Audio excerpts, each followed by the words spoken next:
Starliner safely departed the International Space Station and is on its way back to Earth.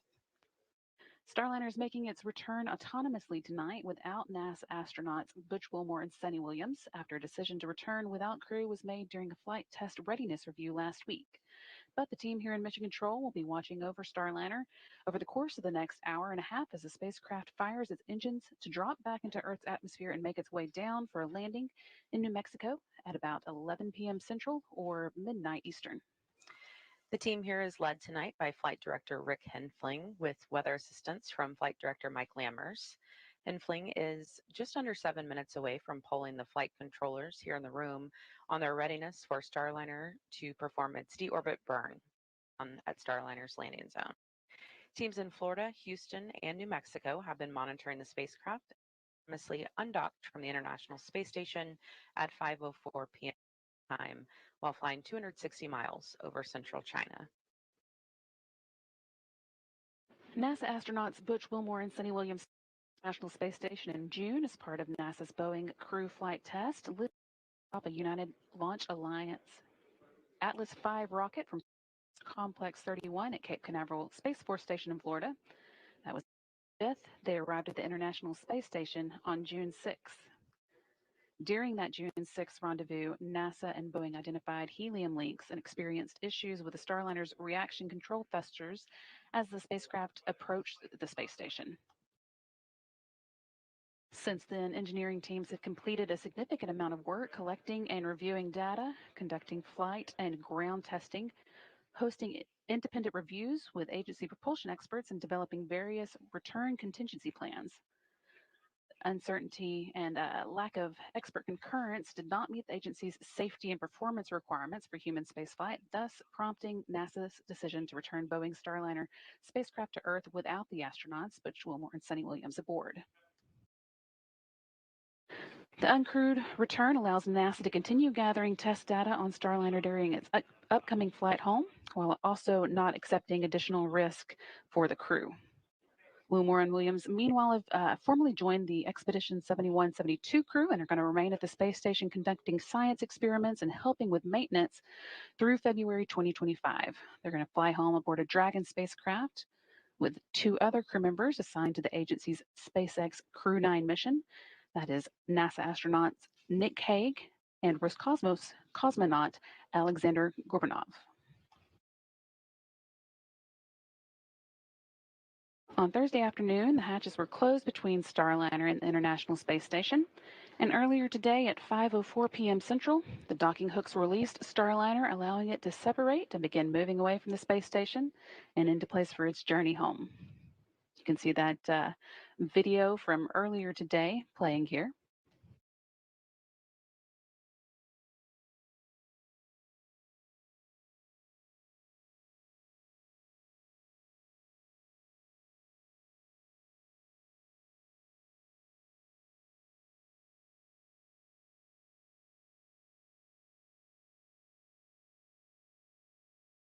We saw a beautiful display of Starliner's thrusters there.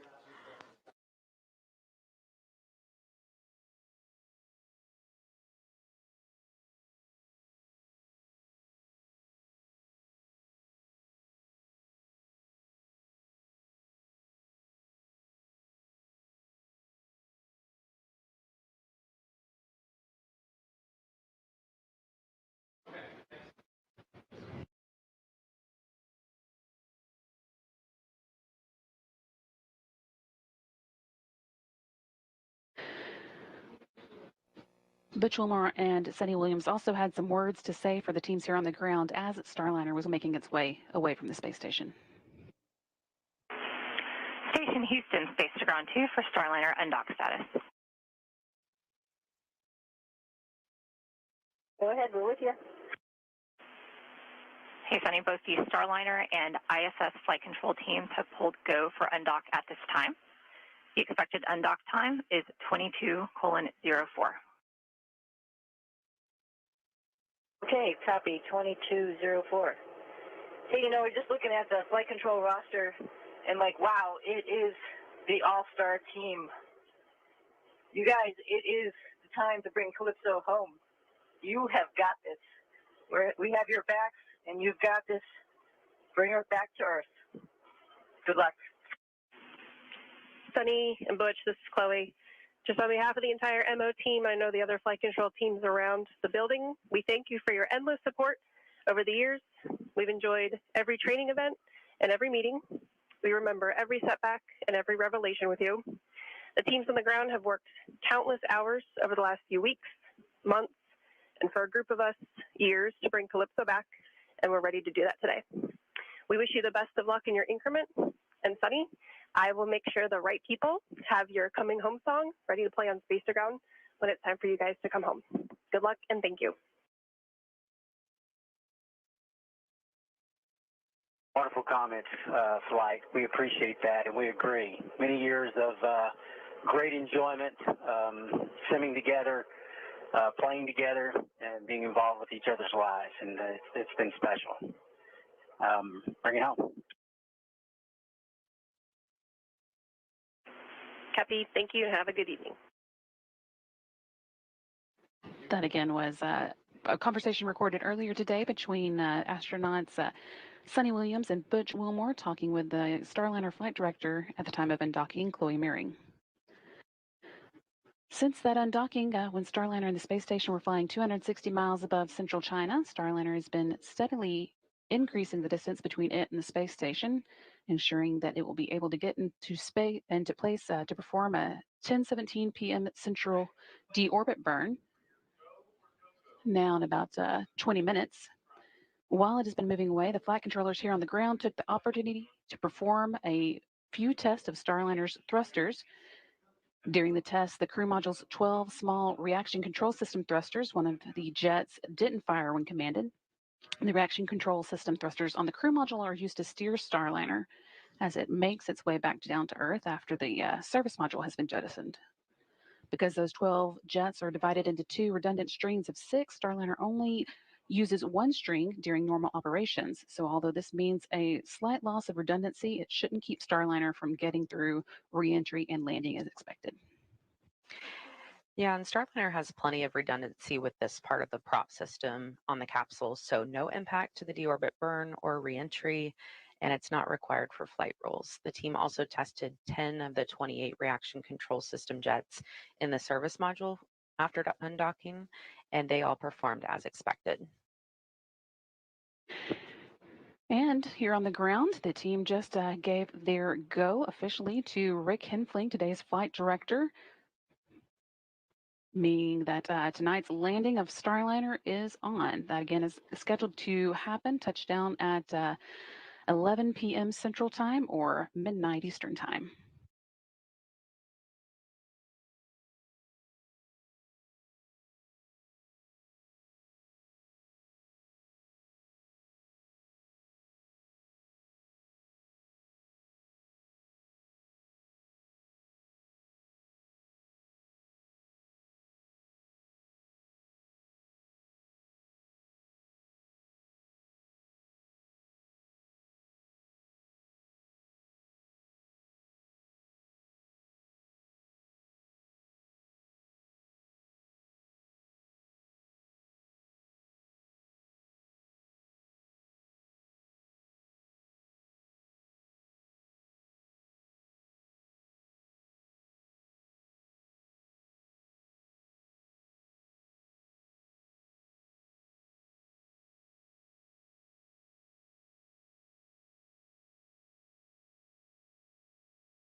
Once again, flight director Rick Henfling has gotten a go from Starliner's for Starliner's deorbit burn from all of the flight controllers watching over the spacecraft's return tonight. And that again means we are officially on for Starliner's return to Earth at about 11 p.m. Central Time or midnight Eastern. The deorbit burn at 10:17 p.m. Central Time is now just 17 minutes away. That'll be a 59-second firing of 4 of Starliner's orbital maneuvering and attitude control thrusters on Starliner's service module. And joining us live from Starliner's landing zone with at White Sands Space Harbor in New Mexico, our colleagues Leah Cheshire from NASA Public Affairs and Boeing's Josh Barrett. Leah and Josh, how is it going out there? Thanks, Brandy. It is going well out here. We are out here in White Sands. The weather right now is about 75 degrees and very light winds, approximately 6 miles per hour. This looks like potentially a picture from earlier today. It is quite dark out here at this point. We have a beautiful view of the stars, and we are lined up in the convoy getting ready to roll. That's right, Leah. So I've been out here for both of Starliner's previous landings. The first one was very cold. The second one was quite warm, and this one feels just about right. We're following along with two command vehicles. We've got the MLCC, or the Mobile Landing Control Center. They're tied in down in Mission Control in Houston with the people that you're seeing on your screen right now. We also have the MDTV, that's the Mobile Data and Tracking Vehicle, and on top of that, it's got a suite of optics on top. There's an infrared camera and two visible cameras, one of them with a telescopic focus. So those will be the first things that we'll be seeing Starliner with here from the landing zone, and you should be seeing those on your screens as well. And Leah's got a few more things that she'll talk about that should get some cameras on Starliner as well.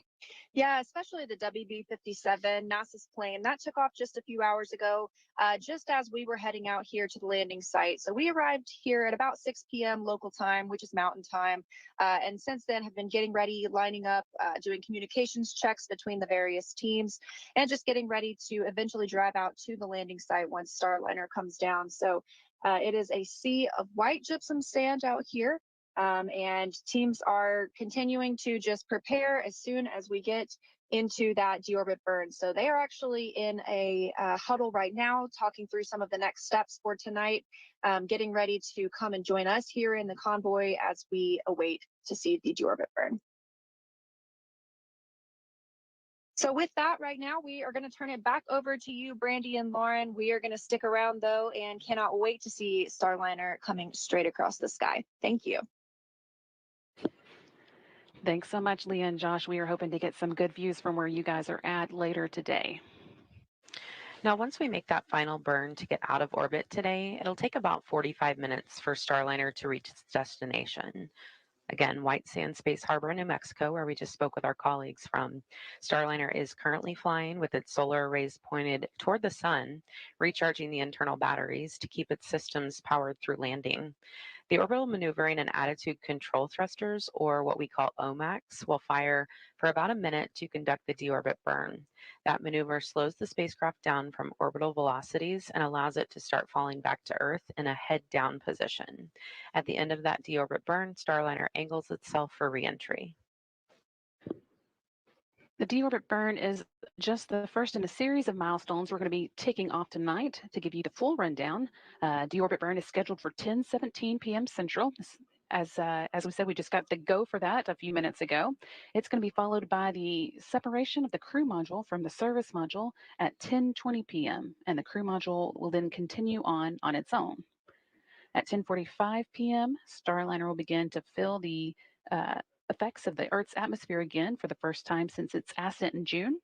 And a few minutes later, around 10:47, the heat from Starliner's reentry will become so intense that that plasma will begin to form around the spacecraft, causing a blackout in communications with Starliner for about 4.5 minutes.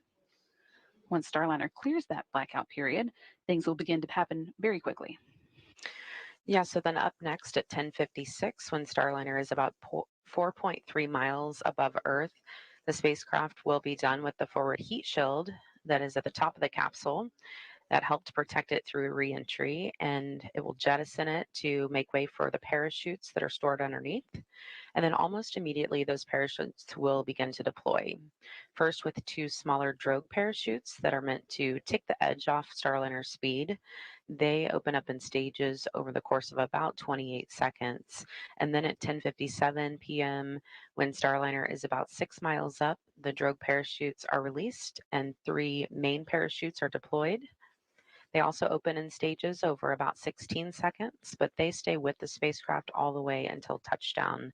And again, we are expecting that touchdown to come at 11 p.m. Central. Just before the touchdown, however, at 10:58 p.m., Starliner also sheds its base heat shield at the bottom of the capsule to make way for the inflation of 6 landing airbags hidden underneath it, and those will cushion the vehicle as it lands in New Mexico's desert.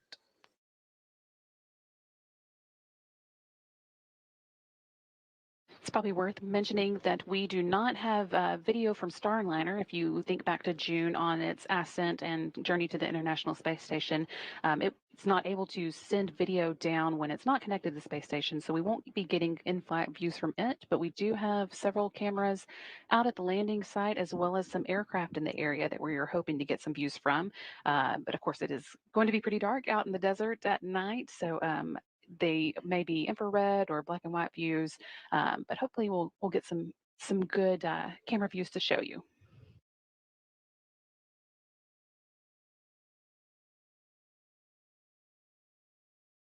And we're taking a live look now from the landing site, but the shot is quite dark at the moment. You can see just a few lights blinking there. Hopefully, as we get closer to the ground, as Starliner gets closer down, we will have some better shots.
The landing and recovery teams have been out in the desert preparing for the spacecraft's return for several days. I've been speaking with them to catch up on some of the preps that have been taking place. They ran through a full mission dress rehearsal where they practiced the landing and recovery operation with all the different groups and functions. And they've also been keeping a close eye on the wind direction to establish the best recovery zone out at White Sands. They've even sent up some weather balloons to check the wind speeds. Tracking vehicles out there are equipped with cameras, so the team has been calibrating those. And again, although we don't expect any views from Starliner on its way down, we're hoping to get some good ones from those tracking cameras as well as aircraft in the area. We plan to have the WB-57 getting views while it is about 16,000 feet above the ground until the drogue parachutes deploy. And then at about 6,000 feet, we hope to see views from a Cessna in the area. And this is actually a current view of the Cessna as it makes its way out to the landing site, White Sands Space Harbor in New Mexico.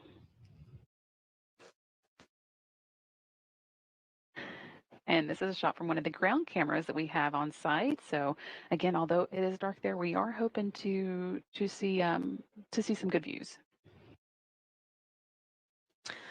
And in the last few hours, the teams there on the ground have been at the holding area, loading up their vehicles, doing last-minute checks, making sure all the equipment is ready to go, and then shortly they'll begin moving into place to watch Starliner make its final approach. And then once Starliner lands, teams will move closer in a very strategic way. They will first stop at about the 500-foot mark away from the spacecraft, and then they'll move in closer to the 150-foot mark while ground teams safe the vehicle.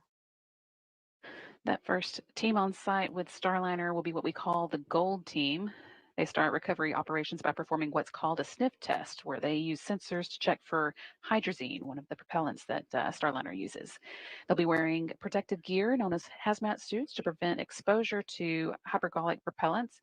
Hydrazine is used as propellant, and if it turns into a vapor, it can be toxic. After the sniff test, they will notify the rest of the convoy when it's safe to approach, and then they're going to check the winds, make sure the entire landing and recovery team is staged uprange from the direction the wind is blowing for added protection. Now, everyone out there is part of a different color team, and they wear a vest with that color, so it's very obvious who does what. So the next step is the silver team, and their first job is to ground the spacecraft. Starliner will be powered down, but there could be some residual electricity. So before anyone can touch it, they will ground it and discharge it.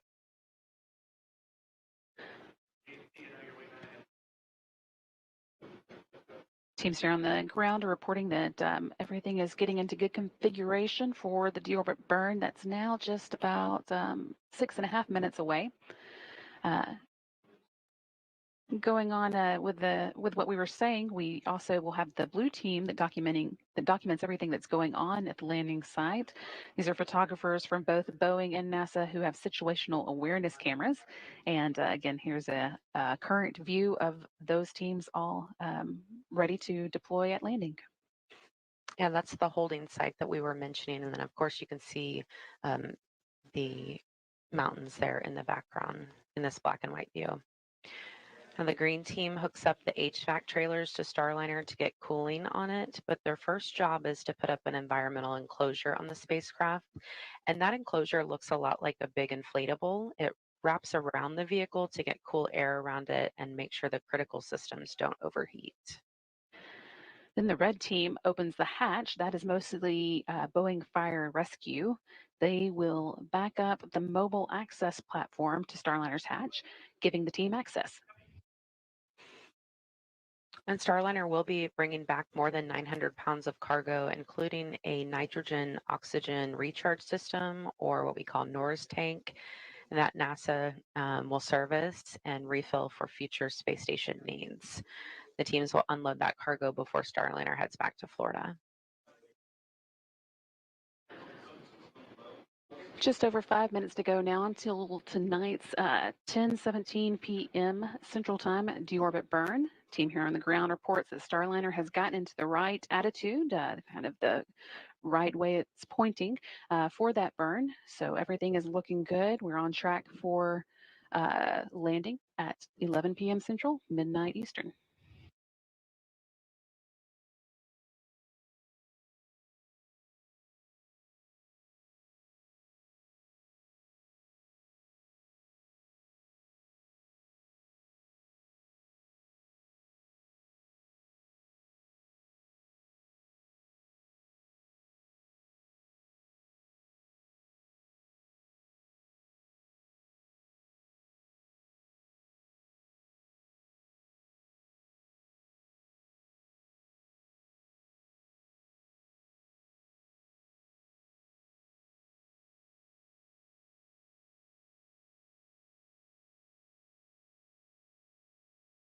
With just a couple minutes or 4 minutes left to go until the deorbit burn, we're going to check in once again with the landing team and Leah Cheshire and Josh Barrett. Thanks, Brandy. Yeah, we are out here just waiting in the convoy area. Now, most of the team is taking part in a safety briefing right now as we prepare to watch the deorbit burn and the reentry and then move in toward the spacecraft.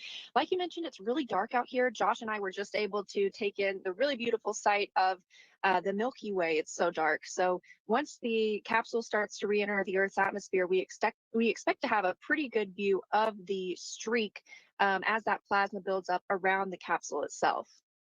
That's right. We should be seeing it come just over the southwest horizon, right through the saddle of kind of the mountains that are just overlooking the mountain range here. And remembering back to OFT1, kind of the view that we should be having here is that we'll hear the sonic booms as well after we see kind of that plasma envelope. And then pretty quickly afterward, it is pretty remarkable how quickly it does end up over our heads. We'll see the flashes from the mortars, which deploy those forward heat shield parachutes, which take the forward heat shield off. Then we start hearing those mortars, and then the parachutes start to deploy. And then it's kind of slow motion from there as it drifts down.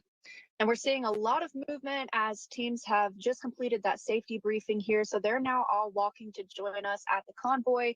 So it looks like we are just a few minutes away from the deorbit burn, and the show is really getting on the road soon. So with that, we're going to turn it back over to you in Houston. We are All just over 2 minutes away from the deorbit burn. At this point, Starliner has moved well away from the International Space Station and quite a few kilometers ahead of it as well. We had a number of smaller burns to ensure that Starliner was at a safe distance away from the space station before it performs the deorbit burn that will bring it out of orbit and on its journey back to Earth. And Flight Director Rick Henfling and his team expect Starliner's orbital maneuvering attitude control thrusters, also called OMACs, to fire around 10:17 Central Time, pushing the spacecraft out of its orbital flight path and onto its journey home. This deorbit burn will set us up for a touchdown time of about 11 p.m. Central or 10 p.m. Mountain Daylight Time out there in White Sands, New Mexico. Once it's there, control teams in Houston will begin powering off Starliner's radiators and solar arrays as the spacecraft now has enough power to get home, and sublimators will be taking over cooling. They use water to cool the cabin. Starliner is also, as we said, now in the correct attitude for performing the deorbit burn, and at this point, the service module and crew capsule are still attached to each other. 4 of the service module's 12 aft-facing orbital maneuvering and attitude control engines are going to be powering the deorbit burn, allowing them to separate safely. And those engines are each 1,500-pound thrusters, meaning this burn will take about 6,000 pounds of thrust, slowing Starliner from its current orbital velocity and bringing it back to Earth's atmosphere for a smooth landing. The small reaction control system, or RCS thrusters, assist here in holding Starliner in the correct attitude. During this test flight, our teams ran roughly 1 million computer model simulations showing all the different thruster combinations possible for a safe return to Earth today. Just 20 seconds now until the burn starts. It'll last 59 seconds. And again, you be firing those orbital maneuvering and attitude control thrusters.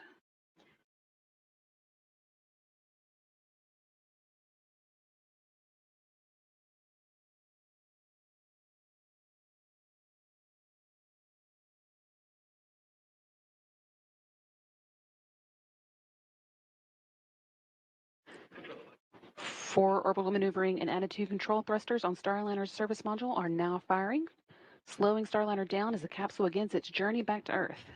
This will take about 59 seconds to complete. We're hearing all thrusters firing well so far. You can see here those representation of those thrusters firing. Starliner's maintaining its attitude, and as those large orbital maneuvering thrusters are firing, smaller reaction control system thrusters are also working, keeping the spacecraft in the correct position for the burn.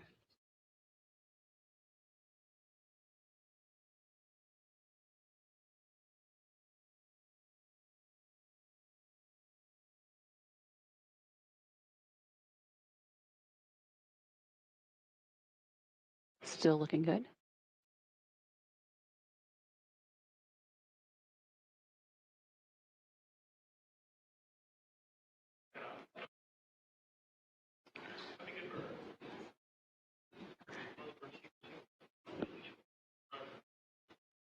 And we did see the deorbit burn cut off successfully. Teams here on the ground reporting a good burn.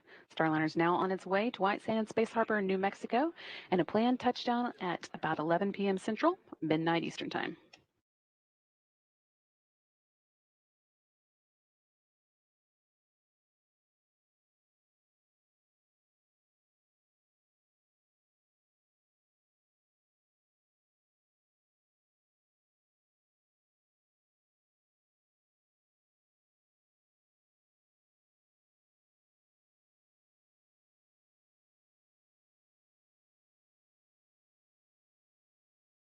Next up on the to-do list for tonight is the separation of the service module. With the service module's job done, it'll be disposed of over the Pacific Ocean, leaving the uncrewed crew module to carry on alone. In addition to all its other jobs, the service module has spent the flight protecting the crew module's heat shield. Jettisoning it uncovers that critical piece of equipment, allowing it to shelter the spacecraft as it begins traveling back through the Earth's atmosphere.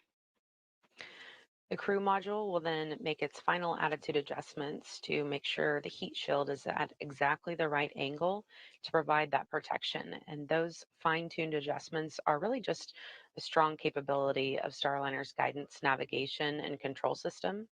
In fact, on the 2 previous flights, Starliner made bullseye landings thanks to that system. Starliner's maneuvering into position for that jettison at this time.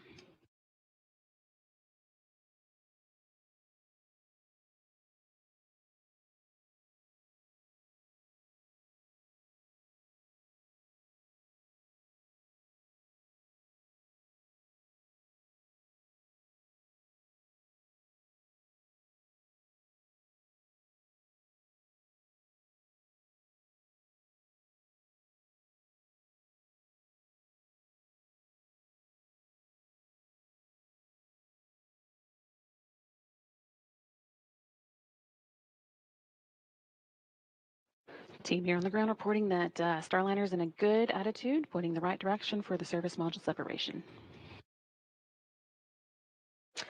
And the service module has just jettisoned, separated, and is now falling away.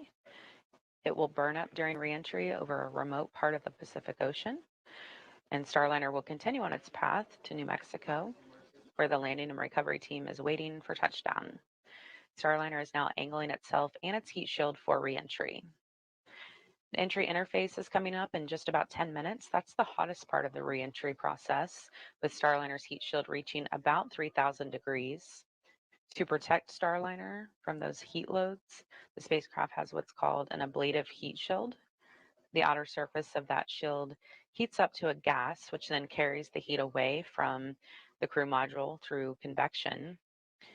And our team calls this process a game of threes because during entry interface, the heat shield will handle those temperatures of about 3,000 degrees, but it will convert that heat to about 300 degrees with only 3 inches of ablator. And because of this protection during this hottest part of reentry, the inside of the spacecraft remains at about room temperature. When Starliner returned from its last 2 flights, the capsules landed with 2 black stripes up the sides, indicating the heat shield was ablated as intended. So we do expect to see that again today, and the team considers that a bit of a badge of honor.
Once again, we did see Starliner deorbit or performance deorbit burn on time at 10:17 p.m. Central Time, and then quickly turned around and jettisoned its service module now that it has performed its duty over the course of the mission. We are still about 20 minutes away from entry interface, but things will start to happen quickly after that. About 4 minutes after we go into the entry interface, the heat from Starliner's re-entry will become so intense that the plasma will begin to form around the spacecraft, causing a blackout in communications with Starliner for about 4.5 minutes. And after that, we'll see Starliner jettison its forward heat shield that's been protecting the parachutes during re-entry. Then, when Starliner is around 30,000 feet above the ground, the spacecraft's parachute sequence will begin. Two drogue parachutes will start slowing Starliner down, and then they'll detach, and three main parachutes will deploy and inflate. At about 3,000 feet off the ground, the base heat shield jettisons, exposing the airbags, and then at touchdown, those airbags absorb the initial force of landing, cushioning the spacecraft for a soft, safe return to Earth.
Currently, Starliner is about 213 miles above the South Pacific Ocean. It's just past the southernmost portion of this final orbit, coming around the southern coast of Australia, and now it's going to begin making its way northward towards the west coast of the United States for that landing at 11 p.m. Central Time, midnight Eastern Time at White Sands Space Harbor in New Mexico.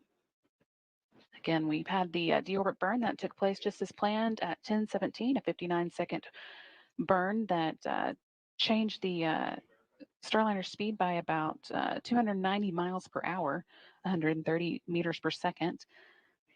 That made way for the service module separation, and the next milestone we'll be watching for is an entry interface coming up around 10:45. Still about 10 minutes away.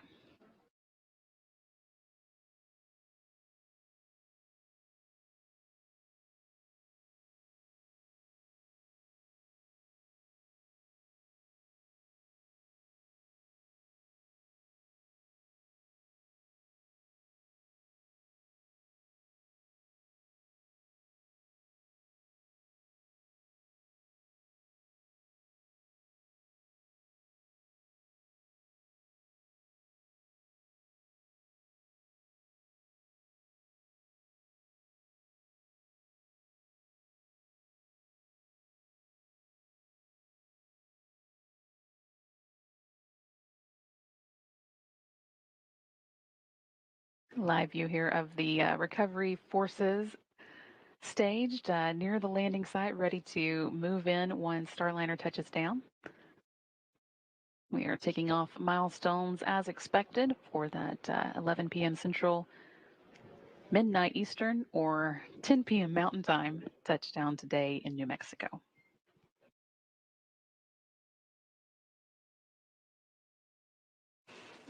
Again, Starliner performed its deorbit burn about 12 minutes ago. The thrusters performed nominally, and the flight home is going smooth.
We're still about 14 minutes away from the entry interface, which is our next milestone. I think I said earlier that we were 10 minutes away. That was a mistake.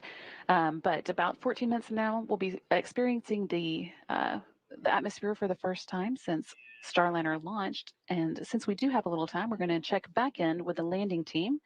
Leah and Josh, how are things going out there? Thanks, Brandy. Yeah, that was a great view of the landing convoy all lined up. I was just watching some of the gold team members getting suited up. As you mentioned earlier, that's going to be the first team to come in and inspect the vehicle. They're sniffing for those hypergalls or any of those dangerous fumes before the rest of the teams get the go to move in and approach the capsule. Of course, it's kind of a waiting game right now as we are still waiting to spot Starliner coming from the southwest. So a lot of us are outside of the convoy right now and keeping our eyes on the skies. Yeah, that's right. We've got about just under probably 3 dozen vehicles all lined up in 3 rows, just waiting to get that touchdown signal. Again, going through that convoy list that you guys went through already so well. Behind that gold team, after Starliner is declared safe, the silver team moves in and they do the electrical grounding. They'll also stabilize the vehicle just in case the airbags start deflating. We make sure that the hatch has a good stable orientation for red team to come in, and they're the ones with the hatch orientation. And once the red team establishes hatch access, actually the silver team has a fun job tonight in the dark. They're going to go start looking for the pieces that came off of Starliner, those heat shields, some of those lids from those parachute mortars. And then after that, after red team has hatch access and opens up the hatch, NASA's ISS program folks are going to come in for the cargo inspection.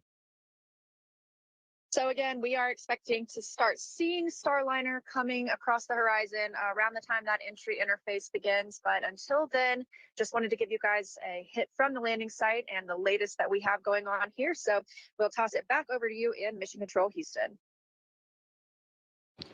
Thanks so much, Leah and Josh. We are watching for that entry interface as well. We're now about 12 minutes away. Starliner continuing to make good progress following in that 10:17 p.m. Central Time deorbit burn. Again, we're looking at the landing and recovery team set up at the holding zone there at White Sands. Josh and Leah are embedded with that convoy, and they will make a very strategic move toward the spacecraft after touchdown, first stopping at about the 500-foot mark, and then they'll get the go to move forward to the 150-foot mark, and then once the vehicle is considered safe, they will move in.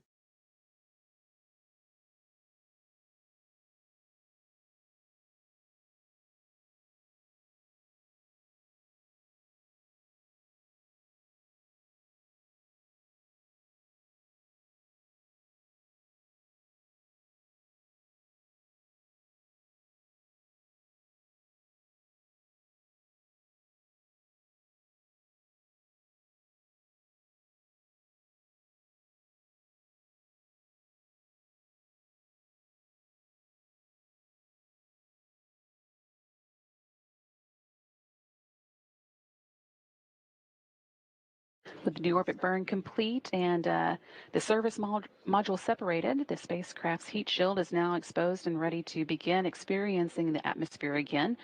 The Starliner is going to make some final attitude adjustments that keep that heat shield pointing at exactly the right angle. And next up after that is entry interface, again, just coming up in a few minutes.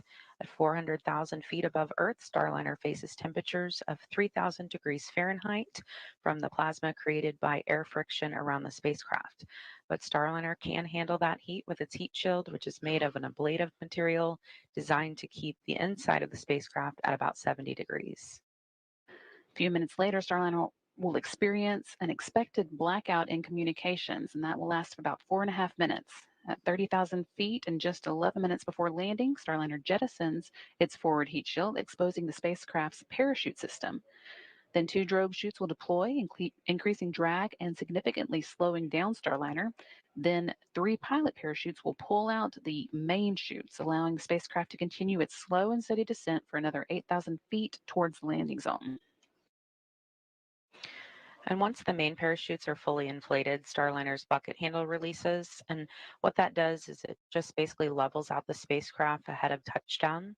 And then the base heat shield that protected Starliner through reentry will separate at about 3,000 feet, uncovering the landing airbags. Those airbags, of course, will fill with nitrogen, allowing for Starliner to land softly and safely there in the sand. Less than 10 minutes to go now before we do get to that entry interface point, and now just 24 and a half minutes away from the landing at White Sands Space Harbor. Everything's pretty quiet in the room, which is a good sign. Things are continuing to go smoothly as Starliner begins making its way back to Earth.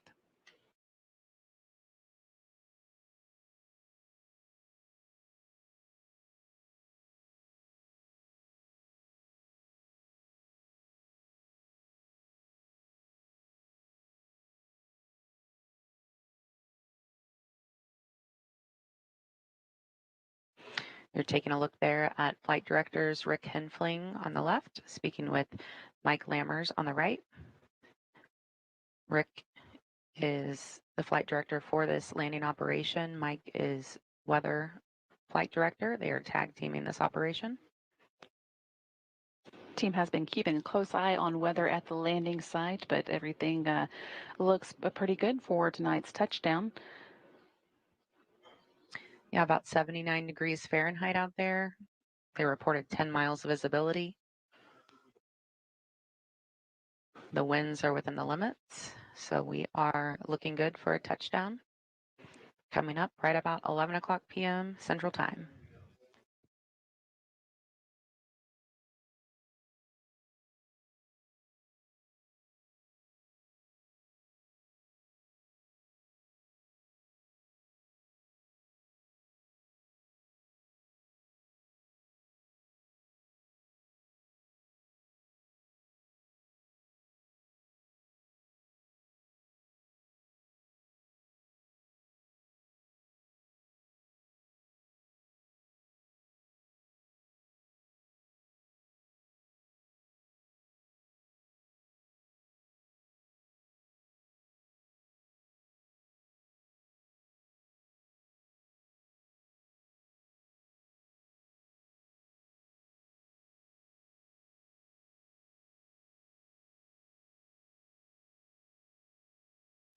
Seven minutes to go now in tool entry interface. And then that intense heating will start about 2 minutes after we do begin the interface. That'll last about 4.5 minutes, during which time we'll be in a blackout.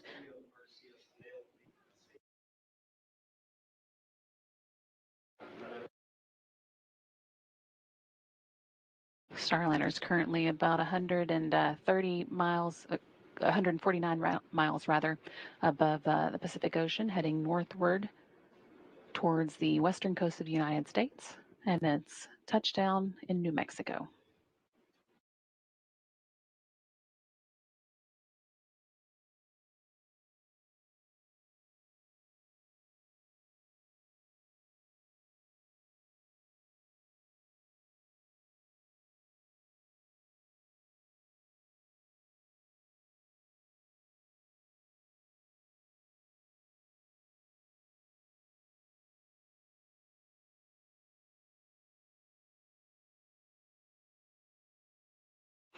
We're taking a look here at the landing trajectory. There on the left of your screen, you can see that line that crosses over the Baja Peninsula, and that is the track Starliner will take as it makes its way into New Mexico. As it gets closer to the ground, people living in the area might get a bright shot of Starliner coming back through the atmosphere and landing there in White Sands, New Mexico. You can also see there in the center of the screen the to-do list, basically, before we do get to landing. The service module separations highlighted in green because that one's already taken place. And next up is the entry interface, about 5 minutes away from now.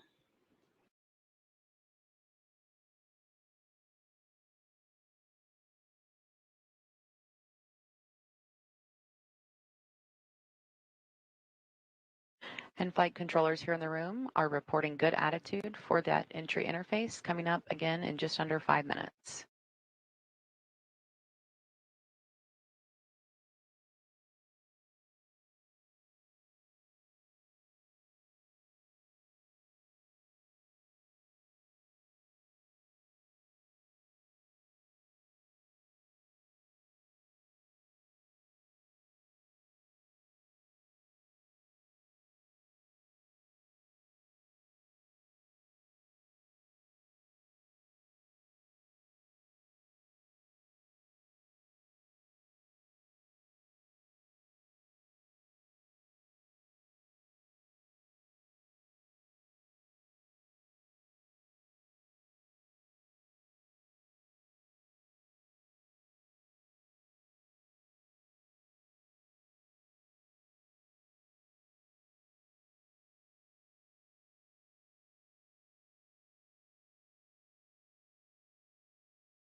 2.5 minutes left before Starliner begins to feel the effects of the Earth's atmosphere again. Everything continuing to go smoothly.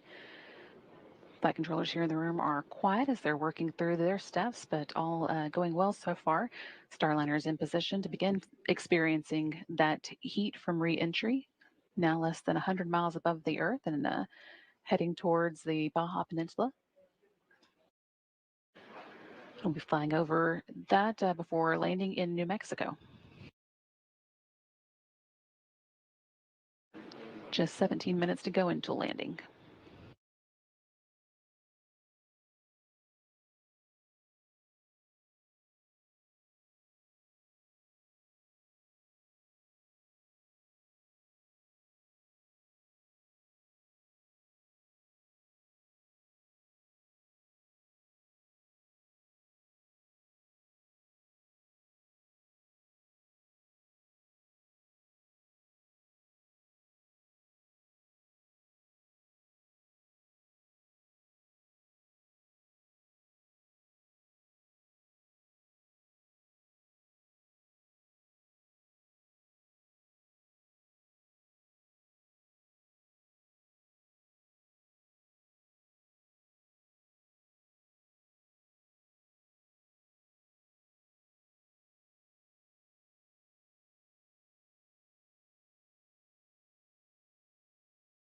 Less than a minute now until we begin entry interface. Again, about 2 minutes after entry interface starts, we'll begin seeing the heating really get intense, and we'll go into a 4.5 minute blackout.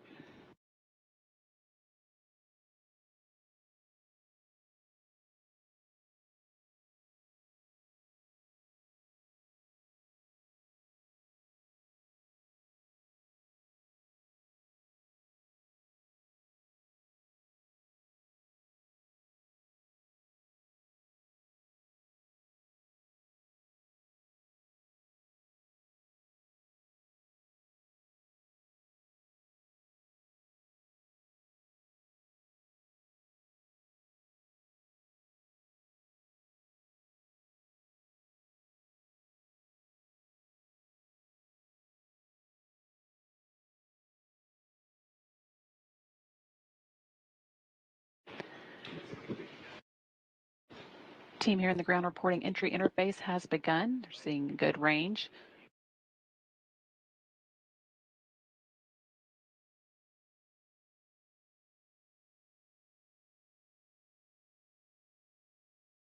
Seeing another view from the landing site, or the teams getting ready to move out to the landing site here. A little better idea from this view of exactly how dark it is out there with all the lights of the vehicle shining. A minute and a half until we move into the blackout period for Starliner. And 14.5 minutes until we land in White Sands, New Mexico.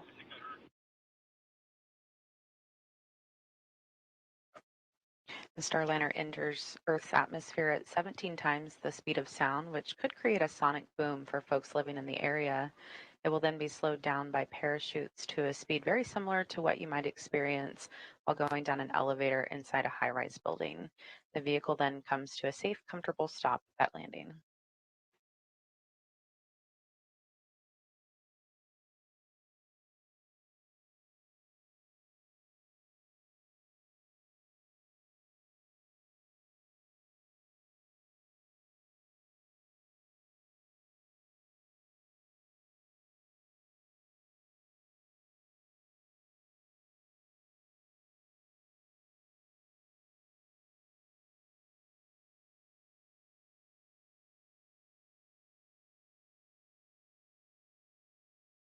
Thirty seconds now until the blackout period begin. Due to the compression of friction and friction of the air, the molecules generate a very hot plasma that causes the red-orange glow you often see appear in post-flight imagery on many spacecraft. Although we won't get to see that tonight, it will happen. Causes an expected communication dropout. This one will last 4.5 minutes as the vehicle goes through a time when the plasma interferes with a satellite signal. We expect that blackout to end around 10:52 p.m. Central. Well, this is also the time that I mentioned earlier where a Starliner in the past 2 flights has gotten that black mark along the sides of it. And that just really proves to our team that the ablative heat shield or the ablative material around Starliner is doing its job, and the heat shield is pushing that plasma away.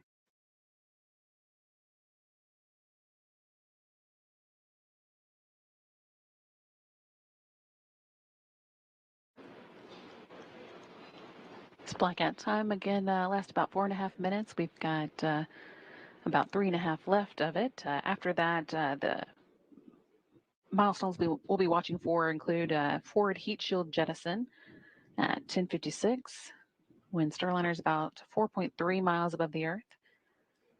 Very soon after that, almost immediately, drogue chutes deploy. Those give a little bit of an initial slowdown to the vehicle before the really large main parachutes deploy. That happens when the Starliner is about 2.5 miles above the Earth.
This is a live view from the International Space Station where we're able to get a view of Starliner's track as it comes in.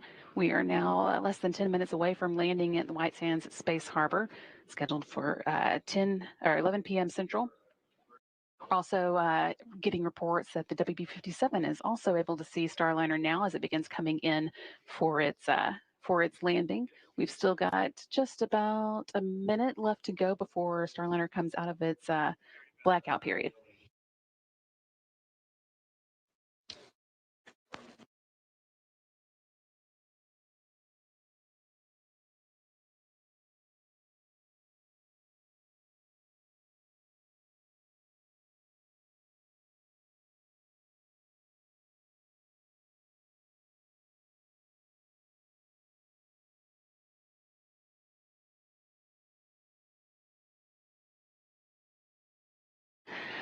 And this is a view from the WB-57, one of NASA's aircraft that is at the landing site, has been staged and ready to pick Starliner or pick up the view of Starliner as it comes in, and that is what we are seeing now. And they're filming this video from about 16,000 feet. The WB-57 should continue to give us a view until the drogue parachutes deploy, and then we hope to pick it up with the Cessna that is also in the area.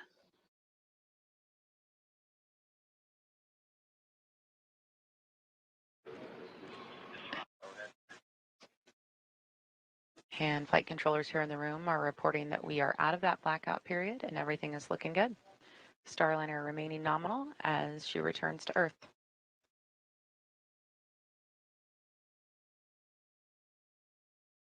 Again, this is a view from the WB-57.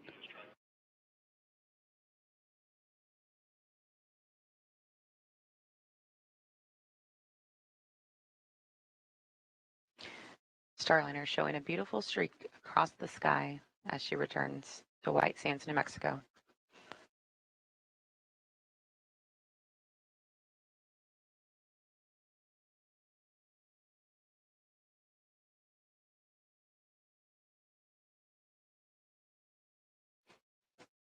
We're about 3 minutes away from the forward heat shield jettisoning. That's the next milestone we're looking for. Starliner is currently about 27 miles above the Earth, and the team at White Sands reporting that they have seen it. We got a tally hole from them reported remotely.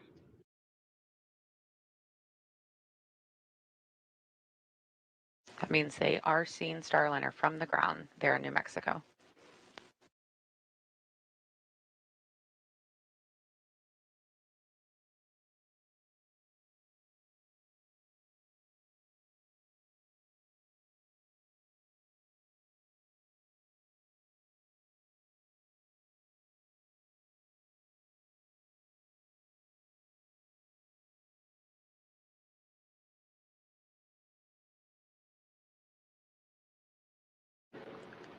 This view is coming from the Cessna that's also in the area, picking up Starliner now from its lower altitude, about 6,000 feet above, whereas the WB-57 is about 16,000 feet up. We are now just 6 minutes and 22 seconds away from landing. We should also just be a couple minutes away from the forward heat shield jettison, which will bring on the drogue parachute deploy, followed by the main parachutes.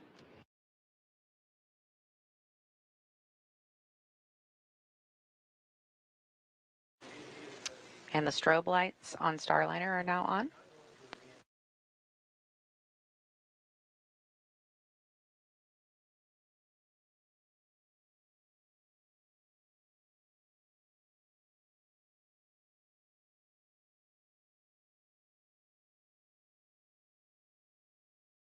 Starliner is now over the landing site, and that strobe light will help the teams actually track Starliner on the ground because it is very dark out there.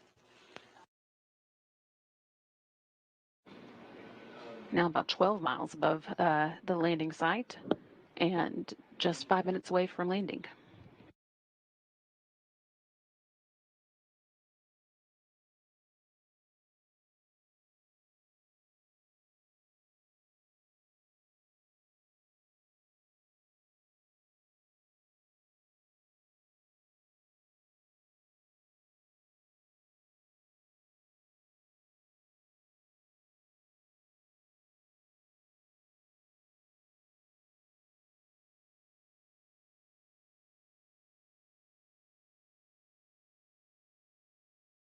Watching now for the forward heat shield jettison. That should be coming up, again making way for the parachute deployment.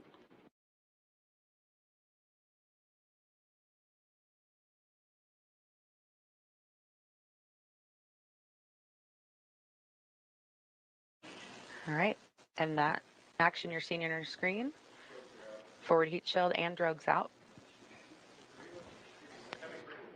Really interesting view of this coming down from the WB-57. See those two drogue parachutes now deployed. They slow the vehicle down initially until it gets to a safe speed for the enormous main parachutes to follow.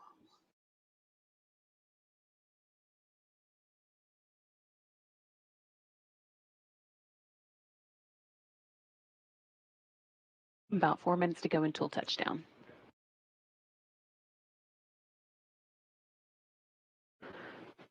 Now back to a view from the Cessna aircraft in the vicinity of the landing site. Again, this is a view from a little lower than the WB-57 we were seeing.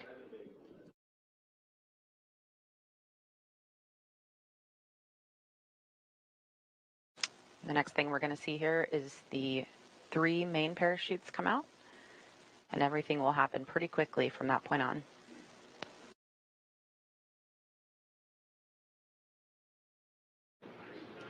After those mains are out, we'll see the bottom heat shield that has been protecting Starliner through its journey through the atmosphere come off. That makes way for the landing airbags to deploy.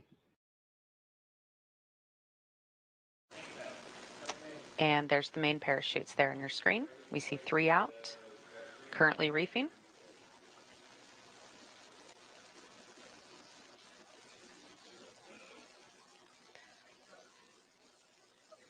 And the teams at the landing recovery teams report that they heard booms as those came out. 3 good mains fully open there. You can see Starliner in a slight tilt, so we're going to see the rotation handle move here shortly, and it will level out Starliner. But 3 good parachutes, looking great. Just a little over 2 minutes until the expected landing time, and we heard the rotational handle has been released, so you can see that tilt evened out. Next up is the back heat shield jettison.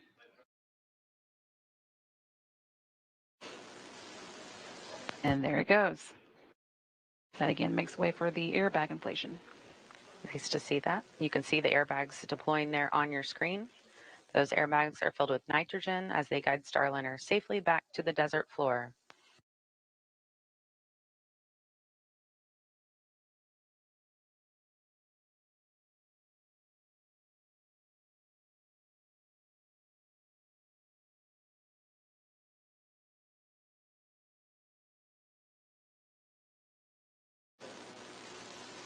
Just a beautiful sight as Starliner makes its way to the sands of New Mexico. And flight controllers confirming 6 good airbags. This view still coming to us from the Cessna. We've got just about a minute left to go until the expected touchdown. I'll be watching for that time for you.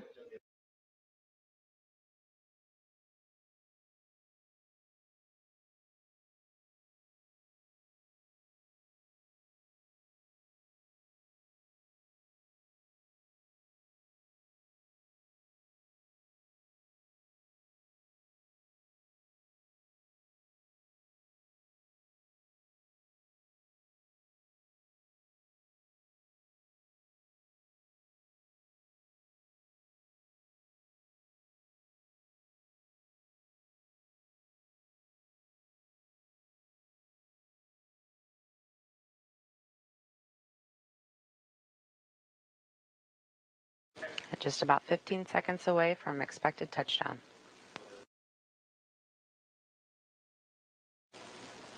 You're seeing the ground there in your screen as we get closer.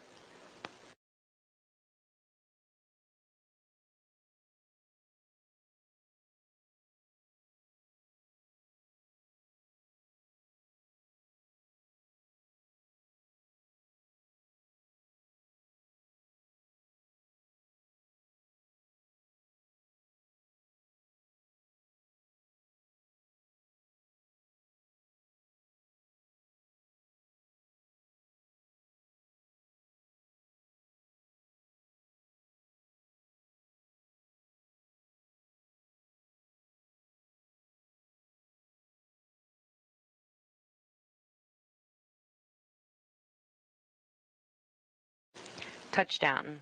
Starliner is back on Earth. That landing coming at 11:01 and 35 seconds Central Time, 10:01 and 31 seconds Mountain Time at White Sands Space Harbor at the U.S. Army's Missile Range in New Mexico.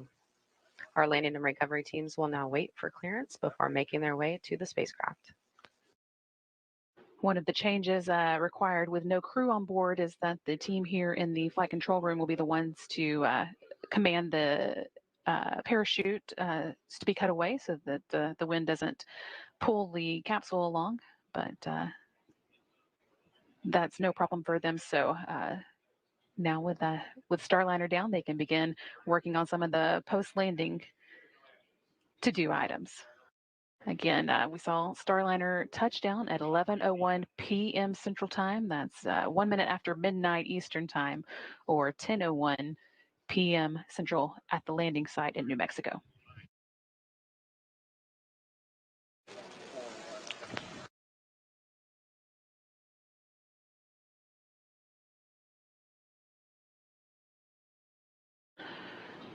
This is a view from the Cessna, still watching the drones slowly make their own way down. Those, of course, are the the drogue parachutes that preceded the main parachutes, first slowing Starliner down before the large parachutes opened.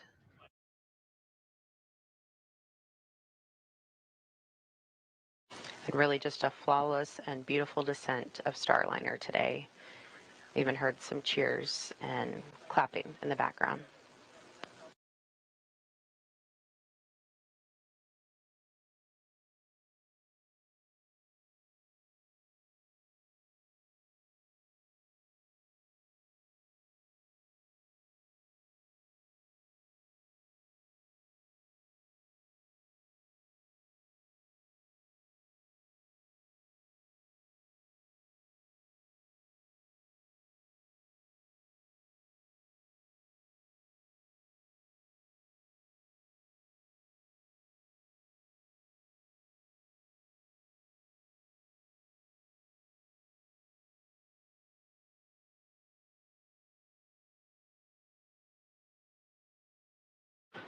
This again is the drogue parachutes still making their way to the ground after Starliner has touched down with its main parachutes. Touchdown came at 11:01 p.m. Central Time. The team here in Mission Control will be working through some post-landing steps now.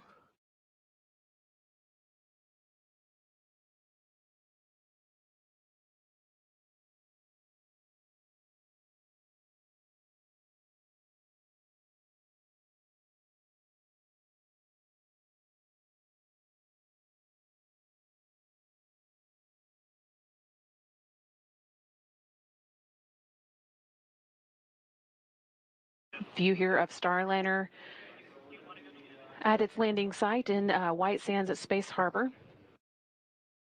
The landing and recovery teams will soon begin making its way out to them to begin recovering the spacecraft. The team here in Mission Control is polling right now to see if everybody is ready to power off the vehicle. That again is a step that the flight control team has taken over with the lack of crew on board. Once the spacecraft is powered down, they will be transitioning control of the spacecraft over to the landing and recovery team. And it's a little difficult to see in this shot, but there is a strobe light on Starliner that will help the teams follow it out there.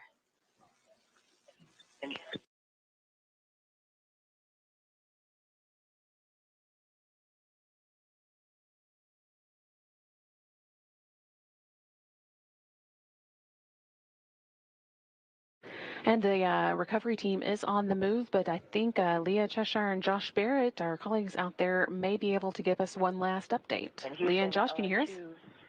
Great landing of Calypso. I don't think there could be a Brady, better hopefully. birthday. Obviously, we did have really a great show. We were able to see the cameras that you were watching too from the WB-57, from the Cessna, from the International Space Station. But Leah, can I interrupt you? Yes. Concur. It's been a really amazing day. We were hearing a bit from Space to Ground there, but I think they've concluded, unfortunately. We'll see if we can get a recording of that for folks listening at home. But Leah, go ahead with your update. Yeah, sorry about that. Couldn't hear that one here. So, but here's Suni, MCCH here. Rick just wanted to offer that he's got one more hour here. Hey, it's his birthday here. Yeah, and that's what counts. Yeah, it was a good landing. It's pretty awesome.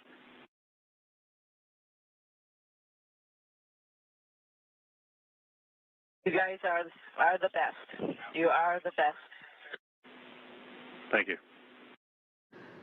Sunny Williams there, offering a slightly early happy birthday to Flight Director Rick Hempling. He will be celebrating his birthday on September 7th, but technically in Houston, we're still a little less than an hour away from that.